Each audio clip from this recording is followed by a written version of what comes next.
I discovered my wife was expecting, but the baby wasn't mine. It belonged to my younger brother. The real punch in the gut? My own mother knew all along and tried to sweep it under the rug. She apparently thought I was better equipped to handle the fallout because I had the stable income, the house, the future. Once I confirmed the betrayal, I wasted no time filing for divorce and gave the full story to my father. He took charge after that. I'm 31, working as a project manager for my father's construction company based in Phoenix. I've been grinding since I was 15, starting from the bottom and moving up the ranks across various sites. I earn about $85,000 a year, not including bonuses, and I own a home I purchased pre-marriage, which has appreciated by nearly six figures. My ex-wife Elena, 29, works as a nurse and makes around $70,000 annually. We met when she was still in nursing school. Back then, she seemed focused and ambitious. I believed we were on the same path. Looking back, I realize I overlooked some warning signs early on, like how she openly flirted with a bartender the first night we went out. My father, Roberto, is the classic self-made man. He began in construction at 18, hauling lumber and hammering nails, while taking night classes to better himself. He clawed his way into large-scale commercial builds and built the company through sheer effort and discipline. He has no patience for laziness or excuses. My mother, Nora, couldn't be more opposite. She left her low-level office job early and now fills her time with shopping sprees and gossip, while treating my younger brother DK like he's the second coming. She keeps up appearances in public, but quietly stirs drama at home. DK, now 26, has gotten by purely on charm without doing much of anything. My dad brought him into the business with a basic office role, just answering phones, for $55,000 a year, hoping it would motivate him. It didn't. DK walked around acting like the company should be grateful just because he showed up. Over time, my dad tried putting him out in the field, under the scorching Arizona sun, thinking the hard work would shape him.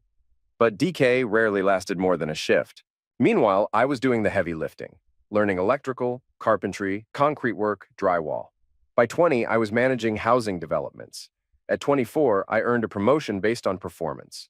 DK, in contrast, retreated to the office where he played the role of executive, flaunting flashy designer clothes and driving a leased BMW like he'd made it. At family dinners, Mom praised DK for basic things like showing up on time while I was managing million-dollar builds. When I bought my house, DK made snide comments about me being lucky. When I got promoted, he called it nepotism, ignoring the decade I spent earning it. 2 years ago, DK ran into financial trouble. Credit cards, car loans, the usual. Dad loaned him $15K with the promise of repayment. DK made a couple of payments, then defaulted. More excuses, no accountability. Early in my marriage, Elena and I worked well together. I handled finances and home repairs. She cooked and managed our social life. Sundays were special. Her meals reminded me of my grandmother's kitchen. We had plans, real ones. After our third anniversary in October 2022, we started trying for a baby. She went off the pill. We tracked her cycle and even picked out names. Then, in January 2023, Dad landed a huge hospital renovation. 6 months, $2 million. It was our biggest job ever, and I was put in charge. Hospital construction is intense. Tight regulations, constant inspections, zero margin for error. I was working long hours, nights, and weekends. At first, Elena supported me. She'd bring dinner to the site and talk about our future. We planned to use the project bonus to pay off the mortgage and start investing. But then something changed. She started spending more time with a coworker, Sophia, a fun, outgoing travel nurse. Suddenly, Elena was out 3 or 4 nights a week, and our routine fell apart. I was too buried in work to realize what was really going on. By February, Elena's schedule got suspicious. She used to work 3 regular shifts a week. Now, she was claiming extra hours, surprise trainings, and sudden emergencies. Meanwhile, DK began checking in when I wasn't home, bringing her coffee, fixing things I hadn't gotten to yet. At the time, I thought maybe he was finally growing up. Maybe the added responsibility was helping him become more reliable. I had no idea that while I was running the biggest project of my career, my brother was sleeping with my wife in the house I had built for us both. At first, I thought DK's new behavior was growth. He ditched the flashy clothes, started showing up to work on time, even put in extra hours. Dad was starting to believe DK was finally stepping up, and I let myself believe it too. When the hospital project wrapped in March, early and under budget, I was ready for things to return to normal. It was a huge win for the company. But coming home, I quickly realized something had changed. Elena was still constantly working late, covering shifts, dealing with sudden emergencies. Except now that I was around more, I noticed strange things, like the $200 she withdrew every Friday. When I asked, she brushed it off. Girls' nights. I use cash so I don't overspend. It sounded reasonable, until I remembered how we used to track every expense together. Now she was taking out money weekly without saying a word. Then there was her phone, always in her hand, smiling at the screen, but the moment I walked in, she'd lock it or flip it over. I asked who she was always messaging. The answer was always the same. Work group chat, nothing important. By April, I started noticing physical signs too. Elena was throwing up every morning. I asked if she was okay. She blamed a stomach bug at work and told me she was seeing a doctor, but insisted I shouldn't come. She didn't know I had been tracking her cycle ever since we started trying for a baby. She was 3 weeks late. That had never happened before. When I brought it up, her reaction was explosive. "Why are you monitoring my body like I'm some experiment?" she snapped. "I can handle myself. Stop trying to control me." Her outrage came out of nowhere, especially considering we'd been tracking everything together for months. The shift was glaring. At the same time, I noticed something odd about my mom. She stopped calling our house phone and started talking to Elena directly. Their calls were long, whispered, and always private, out in the yard, behind closed doors. Once I heard my mom say, "He can't find out," through the bedroom door. My mom and Elena had never been close. Suddenly, they were thick as thieves. One day, I walked into the kitchen while they were on speakerphone. My mother's tone immediately shifted. "Oh, Kevin's home? We'll talk later," she said, and hung up. That moment flipped a switch in me. I started paying attention to everything. Elena's hospital stories stopped making sense. She'd claim she worked a 12-hour trauma shift, but she'd come home looking fresh, no blood, no antiseptic smell, no exhaustion. It didn't add up.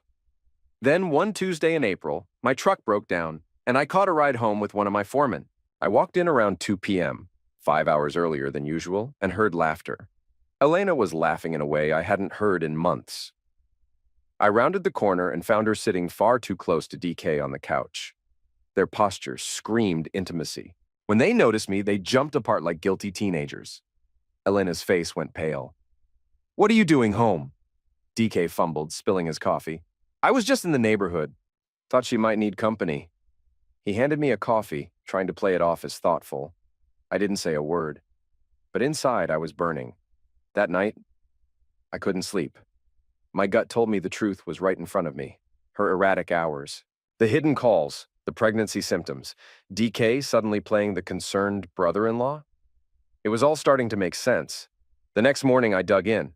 I checked DK's company truck records. We tracked every vehicle through GPS. Over the past few months, his logs showed him visiting our neighborhood repeatedly during my work hours, and places like upscale restaurants and hotels in Scottsdale.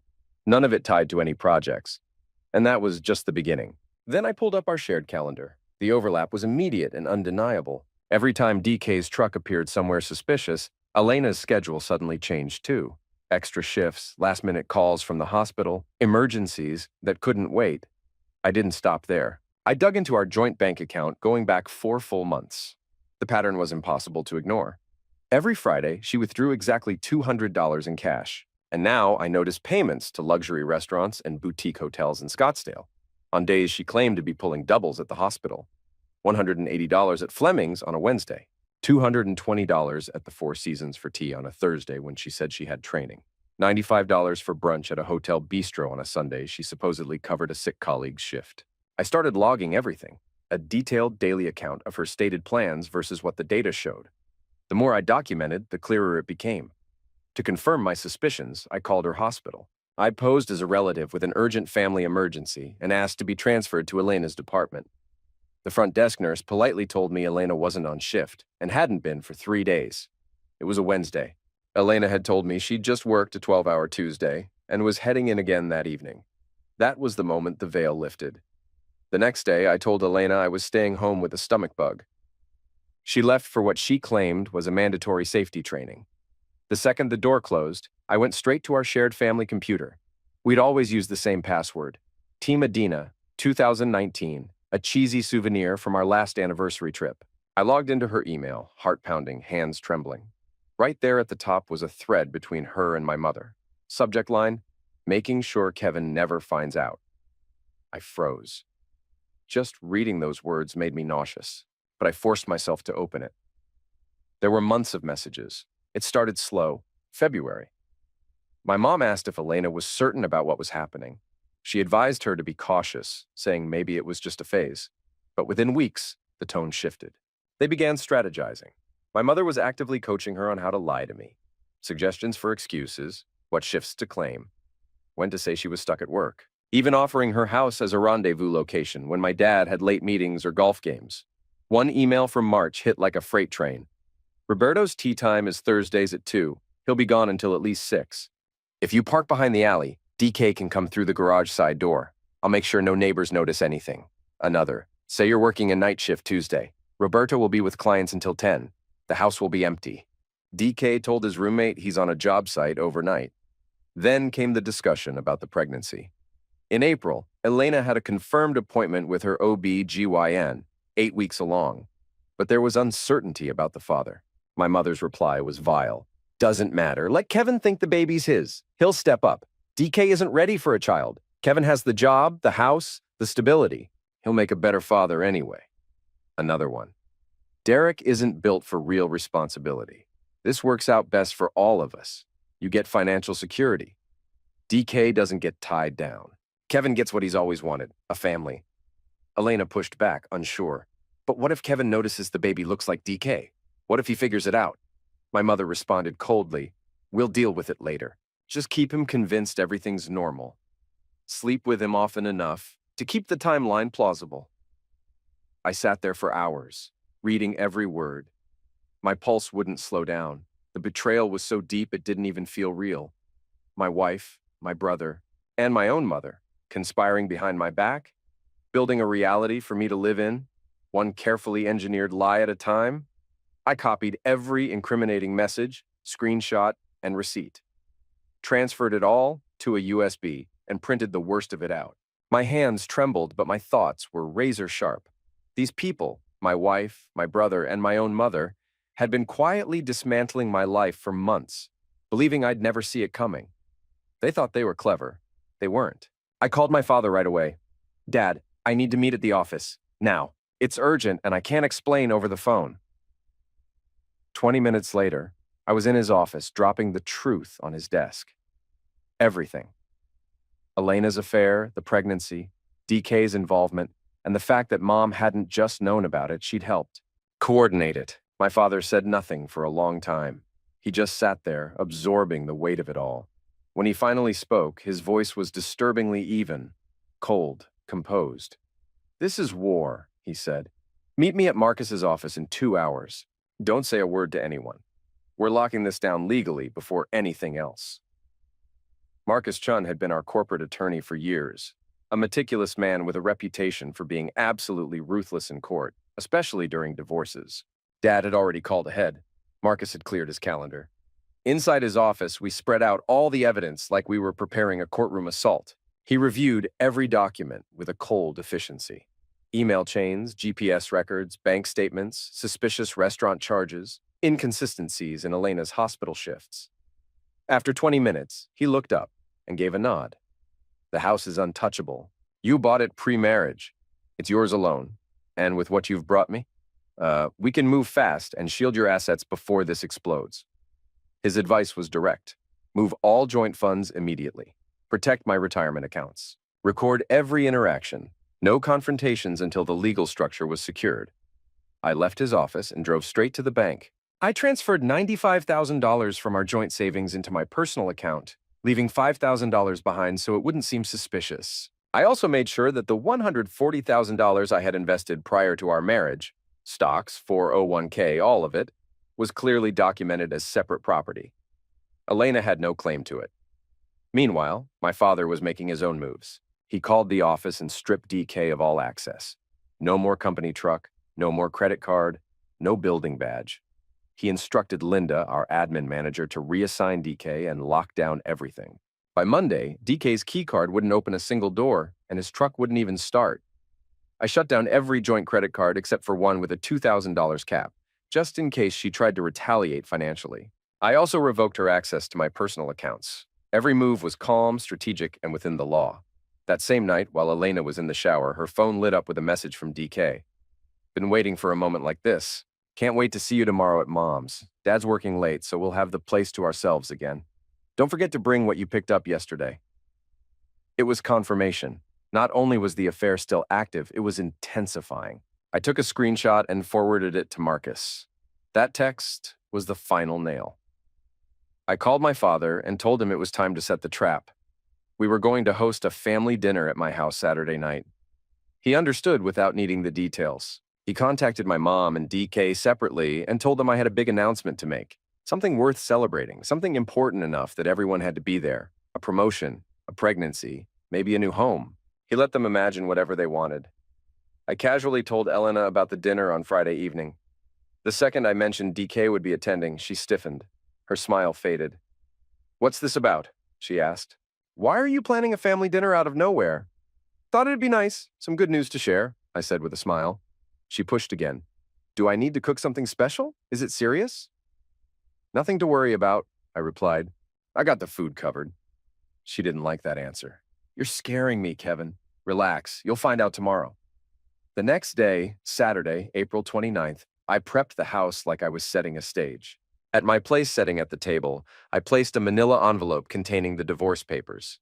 I prepared a second envelope for my father, this one holding printed emails, including the most damning messages between Elena and my mother. I also wrote out a certified check for $15,000 made out to my dad, the exact amount Mom had guilted him into lending DK during one of his financial emergencies.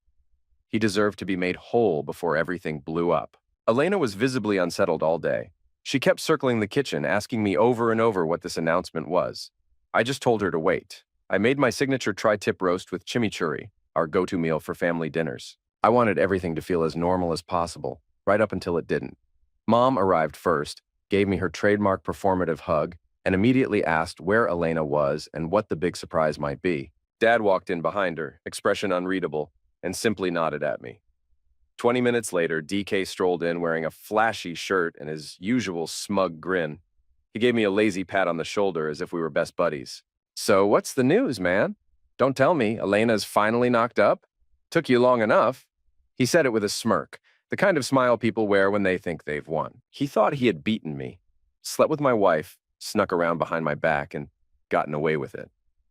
Elena barely touched her food. She picked at it, eyes darting between DK and me. Mom filled the silence with useless chatter about the weather and church gossip, but the room was electric with tension. After we cleared the plates, Dad raised his beer and smiled. "Well, son," he said, "you've got the floor.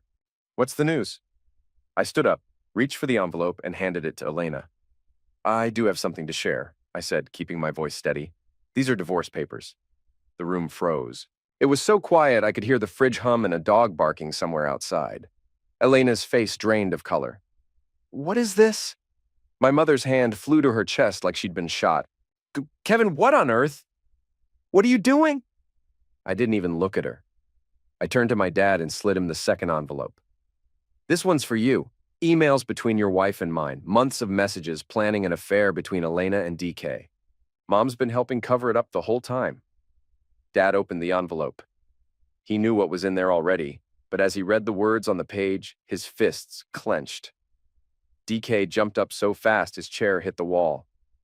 "You snooped through her emails? You're insane, man. That's illegal. You can't use that in court." "That's what you're worried about?" I said coldly. "Not the fact that you've been screwing my wife?" Elena gasped. "Kevin, please, just let me explain." "Don't," I cut her off. "We're done."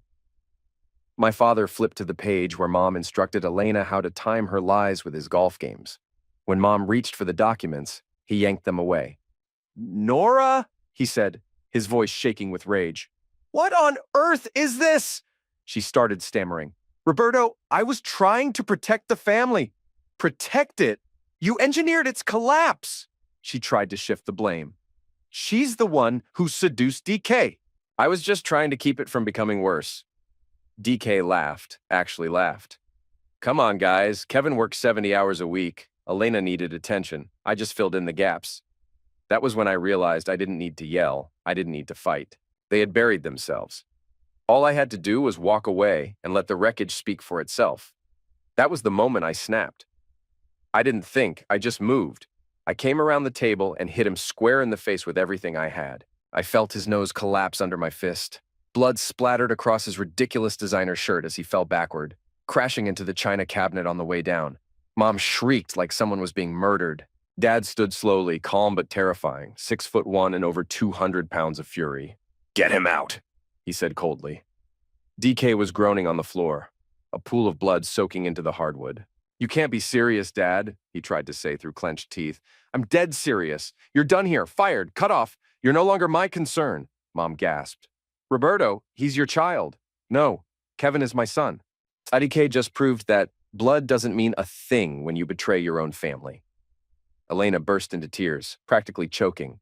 "Kevin, please, the baby could be yours." "Then we'll get the test done, but it doesn't change anything. You and I, we're finished." I handed my father the check I'd prepared. "This is for the loan you gave him, the one he'll never pay back. You deserve better." He stared at the check, then looked at DK bleeding on the floor, then at Mom, who was trying to pull him up off the ground. His voice was like ice. "Nora, get your coat. We're leaving. You and I need to have a long conversation." After they were gone, the house fell into a silence that somehow felt louder than the chaos had. There were broken plates on the floor, a dining chair in pieces, blood on the floorboards. The divorce papers still lay open on the table. Elena sat there frozen, eyes red, makeup smudged. "What now?" she asked in a whisper. "Now?" I said without emotion. "Now you pack your things and get out. This house was mine before we ever met. You've got until tomorrow to find somewhere else." She didn't argue, just nodded and walked upstairs to pack. I stayed where I was, surrounded by the debris of what used to be my life. But for the first time in months, I felt clear, calm, free. The divorce was quick thanks to the evidence. Elena tried to push for alimony, but Marcus, our attorney, shut it down hard. Given her full-time income as a nurse and the mountain of documentation I had, her request had no merit. Arizona may be a no-fault state, but infidelity still plays a role in dividing assets and awarding support. In the end, she walked away with her clothes, her Honda Civic, and nothing more. The DNA results confirmed what I already suspected. The child wasn't mine. Elena moved in with Sophia, the travel nurse who had conveniently helped orchestrate this whole mess by covering for her so-called shifts. According to mutual acquaintances, Sophia got tired of her fast. Elena became unbearable, always crying, expecting constant sympathy, and relying on Sophia to pay for everything. Within 6 weeks, even Sophia had kicked her out. My dad followed through on every single word he said that night. DK was officially terminated from the company. He was banned from every job site and blacklisted across the Phoenix construction network. Dad made a few calls to industry contacts. Word spread fast. DK couldn't get a job anywhere in the only field he knew. The financial faucet was shut off too. No more BMW payments, no credit cards, no cash handouts. For the first time in his life, DK was on his own, and it hit him hard. 3 weeks later, he got arrested for driving on a suspended license with expired tags and no insurance. He'd been dodging car payments and couldn't afford coverage. He spent 2 nights in county jail, and Dad refused to help. "Let him sit," he told me. "Maybe jail will teach him something life never did." Elena tried to reinsert herself several times. Emails, texts, even showing up at my job one afternoon demanding we talk. Said we could work through this, that we could rebuild. I blocked her everywhere after she sent a message blaming me for the affair. Claimed I worked too much, didn't meet her emotional needs. Classic cheater's logic. Turn the blame around and act like the victim. But what truly satisfied me was watching how my father handled Mom. He didn't just explode, he went tactical. Turns out, he'd had suspicions for a while, noticed odd spending patterns, strange behavior. After learning everything, he had Marcus conduct a full audit of their finances going back 2 years. The findings were brutal. Mom had been secretly supporting DK with roughly $3,000 a month. Hidden credit lines, cash advances, even a second mortgage she'd taken out behind Dad's back. She was draining their finances to prop up DK's lifestyle while playing the perfect housewife. 6 weeks after the dinner, Dad filed for divorce. He was 58, done being lied to and manipulated. Mom lost it, screamed, begged, pleaded, but he didn't budge. This time, the divorce wasn't quiet. It was war. Dad kept the business, the primary home, and most of the joint assets. Mom was left scrambling. She hadn't worked in over a decade. With no savings and no fallback, she ended up taking a retail job, Target of all places, making $12 an hour. The same woman who used to bark at store clerks now had to bag groceries for people half her age. DK moved in with her, into a crumbling two-bedroom unit across town. He tried multiple times to crawl back, begging Dad for forgiveness, saying he'd learned his lesson. But Dad's response never changed. You chose your path the day you stabbed your brother in the back. Now walk it. The last I heard, DK was on the graveyard shift at Home Depot, stocking shelves and unloading freight trucks, barely scraping by. Elena had the baby, a daughter. She's living in a cramped one-bedroom apartment, working extra shifts just to afford daycare. Life has been brutal for her, and I won't lie, I don't feel sorry. But then, a few months ago, they showed up at my door. Mom and DK uninvited. What they asked next almost made me laugh. They wanted me to do the right thing. They wanted me to claim Elena's child as my own, put my name on the birth certificate, pay child support, and even help with DK's legal bills so he could get back on track. Their justification? We're still family. Everyone makes mistakes. The child shouldn't suffer. And, of course, you're the only one who can provide stability. The audacity of it all still blows my mind. Kevin, my mother said, you need to be the bigger person here. That little girl needs a father figure. And you're the only one capable of giving her a good life. I looked her straight in the eye and said, get off my property. Don't come back. I made it clear I wouldn't be paying for anyone's mistakes, least of all the people who tried to burn my life to the ground. They ruined enough already. They wouldn't get a second chance to ruin what came next. I had them removed from my property by the police. The officer who came out listened carefully, reviewed the evidence I had, and told me he'd seen plenty of family chaos like this. He said I was smart to keep detailed records and to walk away for good. It's been 8 months since that night. The night everything in my life shifted. I won't sugarcoat it. The first few months were brutal. I was 30 years old and suddenly felt like I was rebuilding my life from the ground up. Everything I thought I knew about loyalty, about family, about trust was shattered. But letting go of the people poisoning my life gave me room to breathe and space for better things to grow.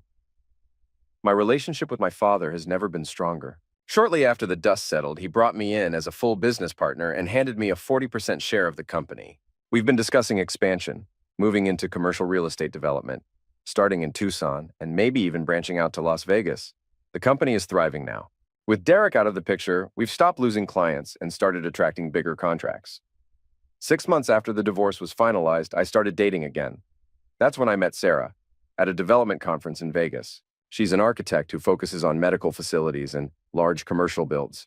She's driven, financially independent, and doesn't expect anyone to rescue or manage her. She's everything Elena wasn't: grounded, goal-oriented, self-sufficient. Being with her feels like breathing fresh air after years of suffocating. I still hear bits and pieces about DK and Elena through industry contacts. People in construction and healthcare who remember what happened. DK has burned through 4 different jobs in just 8 months. He still carries that entitled attitude, believing he's above actual work, and can't understand why no one wants to keep him around. As for Elena, she made a public plea for help on social media, asking for money to cover baby-related costs. It backfired. People who knew the truth about what happened dragged her in the comments, calling out her lies, her choices, and how she tried to play the victim after blowing up her own life. My mother has made a few weak attempts to contact Dad through mutual friends, claiming she wants to rebuild for the sake of the family and asking when he'll stop punishing her.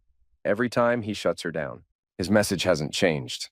You made your decision when you helped destroy Kevin's marriage. Now you can live with what you chose, just like the rest of them. If there's anything I've taken away from this entire experience, it's a lesson I wish I'd learned earlier in life. But sometimes you don't really understand it until it costs you everything. When people show you who they really are, believe them. Don't wait for more evidence. Don't give them the benefit of the doubt over and over. The first time is enough. Family isn't just about sharing DNA. It's about having each other's backs. It's about loyalty when it counts, respect when it's hard, and doing what's right, even when no one's watching. DK and my mother failed that test spectacularly. My dad and I, we proved we knew what family actually means. And honestly, the sweetest form of justice hasn't been confrontation or revenge. It's been watching their worlds fall apart while mine finally comes together. Watching Derek struggle to survive on minimum wage, seeing Elena drown in her own mess with no one left to manipulate. Knowing my mom now has to work retail and answer to the same kind of people she used to look down on. That's justice. And for me, that's more than enough.